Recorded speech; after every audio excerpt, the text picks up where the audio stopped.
Hi friends, welcome to our channel. Friends, నేను పెట్టే stories మీ అందరికీ నచ్చుతున్నాయని అనుకుంటున్నాను. కానీ కొంతమంది ఇంకా మన ఛానల్ ని సబ్స్క్రైబ్ చేసుకోకుండా వీడియోస్ చూస్తున్నారు. సో మీరు కూడా కొత్తగా వచ్చారంటే నా ఛానల్ కి ప్లీజ్ అండి సబ్స్క్రైబ్ చేసుకోండి. మీరు సబ్స్క్రైబ్ చేసుకోవడం వల్ల నాకు సపోర్టింగ్ గా అండ్ బూస్టింగ్ గా ఉంటుంది. రోజులు చకచకా గడుస్తున్నాయి. అమ్మా, అయ్యగారు కొటేషన్ ఫైల్ తీసుకుని రమ్మన్నారు అని అంటూ చెప్పాడు అటెండర్ నరసయ్య. అలాగే అంటూ ఆ ఫైల్ తీసుకుని బాస్ క్యాబిన్ లోకి వెళ్ళింది మనోజ్ఞ. లేత నీలి రంగు షర్టులో రోజు కన్నా మరింత అందంగా కనిపిస్తున్న కృష్ణ మనోహర్ ను చూస్తూ నలుపులో అందం లేదని ఎవరన్నారో గాని పొట్టి పిచ్చి వాళ్ళు అనుకుంటూ అతని మీద నుంచి బలవంతంగా తన చూపులో మరల్చుకుంది. అతడు టకటక అన్నీ చెబుతుంటే జాగ్రత్తగా నోట్ చేసుకోసాగింది. 2 గంటల్లో ఈ పనంతా జరిగిపోవాలి, ఓకే అన్నాడు ల్యాప్టాప్ లో ఏదో గమనిస్తూనే. అలాగే సార్, ట్రై చేస్తాను అంది మనోజ్ఞ. నౌ యూ కెన్ గో అన్నాడతను తల ఎత్తకుండానే. వెళ్ళక ఇక్కడే ఉండిపోతానా అనుకుంటూ తన సీటులోకి వచ్చేసింది మనోజ్ఞ. గంటన్నరలోనే చకచక పని ముగించి ఆ ఫైల్ అతని ముందుంచింది. ఆ పేపర్స్ పరిశీలిస్తూ కనుబొమ్మలెగరేసి very good, keep it up అన్నాడు ప్రశంసగా. ఆ ఒక్క చిన్న మాటకే ఎంతో ఆనందం కలిగింది మనోజ్ఞకి. అంతవరకు పడిన శ్రమ, టెన్షన్ ఇట్టే మాయమయ్యాయి. ఆ మాటే చిరునవ్వుతో చెబితే ఇంకెంత బాగుంటుందో అని ఆశపడిందామె మనసు.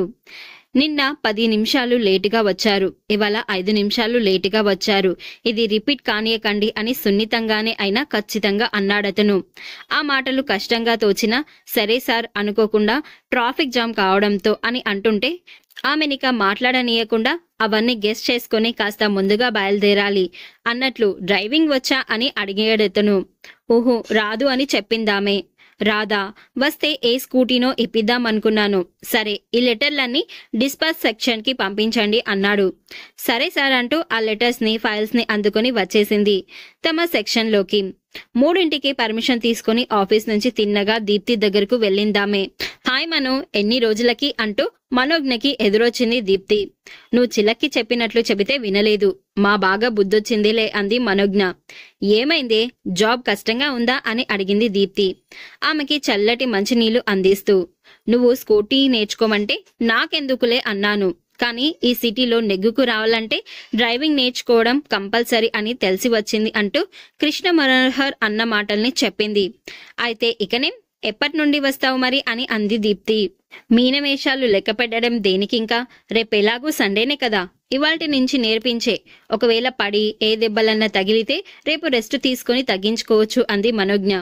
వెరీ గుడ్, పద అంటూ తమ బిల్డింగ్ కి ఎదురుగా ఉన్న ప్లే గ్రౌండ్ లోకి తన యాక్టివా మీద మనోజ్ఞని తీసుకుని బయలుదేరింది దీప్తి.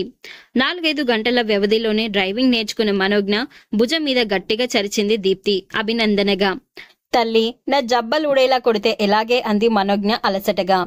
దెబ్బలు తగిలితే తగిలాయిలే గాని నడపడం వచ్చినందుకు ఆనందంగా ఉంది. అబ్బో, చీకట్లు కమ్ముకున్నాయి, ఇక నేను వెళతానే అంది దీప్తి. ఆదివారమేగా, ఎంచక్క ఈ రాత్రంతా కబుర్లు చెప్పుకుంటూ గడిపిద్దాం అని ఉత్సాహంగా అంది దీప్తి. ఆంటీ అంకుల్ లేనట్టున్నారు అని ఇంట్లోకి అడుగు పెడుతూ అడిగింది మనోజ్ఞ. ఫంక్షన్ ఉందని వెళ్లారు, నన్ను రమ్మని ఫోర్స్ చేశారు గాని ఈ రోజు నీకిలా డ్రైవింగ్ టీచర్ గా మారమని దేవుడు రాసి పెట్టాడేమో, అందుకే వెళ్ళబుద్ధి కాక ఇంట్లో ఉండిపోయాను అంది దీప్తి. వేడి నీళ్లతో స్నానం చేసి ఈ నైటీ వేసుకునిరా, భోంచేసి మేడపైకి వెళ్లి మాట్లాడుకుందాం అంది దీప్తి నైటీ అందిస్తూ. అలాగే అంటూ అది అందుకుని బాత్రూంలోకి వెళ్ళింది మనోజ్ఞ. స్నానం చేసేసరికి ఎంతో తేలిగ్గా ఉందే, సగం నొప్పులు తగ్గినట్లుంది అంది మనోజ్ఞ. బాగా అలసిపోయావుగా, అందుకే హాయిగా ఉంది. నేను స్నానం చేసి వస్తా, అప్పుడిక కడుపు నిండా పట్టించేస్తే మరింత బాగుంటుంది అంటూ తను స్నానం చేసి మనోజ్ఞని తీసుకుని డైనింగ్ టేబుల్ దగ్గరకు దారి తీసింది దీప్తి. టేబుల్ మీద వంట మనిషి అమర్చిన ఐటమ్స్ ని చూస్తూ అమ్మో, మనిద్దరికి ఇన్నెందుకే అంది ఆశ్చర్యంగా మనోజ్ఞ. ఈ వయసులో శుభ్రంగా తినాలి, లేకుంటే పెళ్ళయి ఓ కాన్పు కాగానే డీలా పడిపోతారు అంటూ అమ్మ క్లాస్ తీసుకుంటూ తినిపిస్తుంది అంది దీప్తి. వీళ్ళ భోజనాలు అయ్యేసరికి ఫంక్షన్ నుంచి తిరిగి వచ్చారు శ్రీరామ్, హేమలు. వాళ్ళని చూస్తూనే నమస్తే అంది మనోజ్ఞ. హేమ మనోజ్ఞని చూసి నవ్వుతూ, అమ్మయ్య, దీప్తి దగ్గర నువ్వున్నావా, ఒంటరిగా ఇంట్లో ఎలా ఉంటుందోనని ఫీల్ అయ్యాను అంది. ఏమా, కులాసాయేనా, జాబ్లో చేరావట కదా అన్నాడు శ్రీరామ్. అవునంకుల్, మీరంతా ఇంత ఇదిగా పట్టించుకుంటుంటే బాగుండనేంటి అంది మనోజ్ఞ కృతజ్ఞతగా. అబ్బా, మనలో మనకి పెద్ద పెద్ద మాటలు ఎందుకే, పద అంటూ వాళ్ళిద్దరి వైపు తిరిగి గుడ్ నైట్ మమ్మీ డాడీ అంటూ మనోజ్ఞని తీసుకొని తన రూంలోకి నడిచింది దీప్తి. తమ ఆఫీస్లో ఒక్కొక్కరు ఎలా ఉంటారో, ఏ టైంలో ఎవరు ఎలా బిహేవ్ చేస్తుంటారు మనోజ్ఞ చెబుతూ ఉంటే పడి పడి నవ్వింది దీప్తి. ఇంతకీ పని రాక్షసుడు అని అన్నావు, మీ బాస్ ఎలా ఉంటాడేంటి అని ఆసక్తిగా అడిగింది దీప్తి. చూడడానికైతే మన కృష్ణకి అన్నయ్య అంటే నమ్మేలా ఉంటాడు గాని ముఖంలో చిన్న నవ్వు కూడా కనిపించదు అని అంది మనోజ్ఞ. ఓహో, అందంగానే ఉంటాడన్నమాట అనేసింది దీప్తి. ఆ తర్వాత కాలేజీ కబుర్లు, సినిమా కబుర్లు చెప్పుకుంటూ మరో 2 గంటల పాటు గడిపారు. ఇక పడుకుందామే, 2 అవుతుంది అంది దీప్తి. కానీ అప్పటికే నిద్రలోకి జారుకుంది మనోజ్ఞ. చూస్తుండగానే 1 రోజులు ఇట్టే గడిచిపోయింది. ఆ రోజు ఆదివారం. బద్ధకంగా నిద్ర లేచింది దీప్తి. ఈ హాలిడేస్ వల్ల ఏమీ తోచి చావట్లేదు. ఇవాళ ఏం చేద్దాం అని అనుకోగానే కృష్ణ వాళ్ళ నానమ్మ తాతయ్యలు గుర్తొచ్చారు ఆమెకి. అంతే, టక్కున లేచి గబగబా తయారై వారు చెప్పిన అడ్రస్ ని మననం చేసుకుంటూ దారిలో పండ్లు కొని బయలుదేరింది దీప్తి. తలుపు తీసిన కామేశ్వరి దీప్తిని చూడగానే ఆనందంతో కళ్ళు విప్పార్చి చూసింది. ఏమండోయ్, ఎవరొచ్చారో చూడండి అంటూ చిన్నపిల్లలా సంబరపడింది. వంటింట్లోంచి గరిటెతో సహా బయటకు వచ్చాడు పరమేశ్వరరావు. మీరు వంట చేస్తున్నారేంటి తాతగారు అని అడిగింది దీప్తి ఆశ్చర్యంగా. ఏం, మీ ఇంట్లో మీ నాన్న చేయడా అని అంతకన్నా ఆశ్చర్యంగా అడిగాడు ఆయన. ఊహో, అమ్మ కూడా చేయదు, వంట ఆవిడ చేస్తుంది అని నవ్వుతూ చెప్పింది దీప్తి.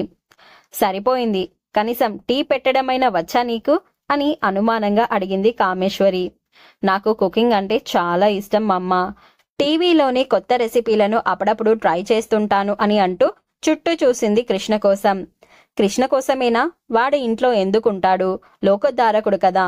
రాత్రి వాడి ఫ్రెండ్ అంకుల్కి యాక్సిడెంట్ అయిందట. ఆయనది వీడి గ్రూప్ రక్తమేనట. దాంతో డొనేట్ చేయడానికి వెళ్ళాడు అని అన్నాడు పరమేశ్వరరావు. దాంతో కాస్త నిరాశ కదలాడింది దీప్తి కళ్ళల్లో. కామేశ్వరి కనుసన్నలు దాటిపోలేదది. ఎప్పుడు కృష్ణని కాలేజీల్లోనూ హాస్టల్లోనూ చూస్తూ తనకెవరూ లేరేమో, అందుకే ప్రతి ఒక్కరిని తన వారిగా భావిస్తుంటాడనుకునే దాన్ని. అయితే ఇదంతా పరోపకారమేనన్నమాట. మంచిదే లేండి అంది దీప్తి.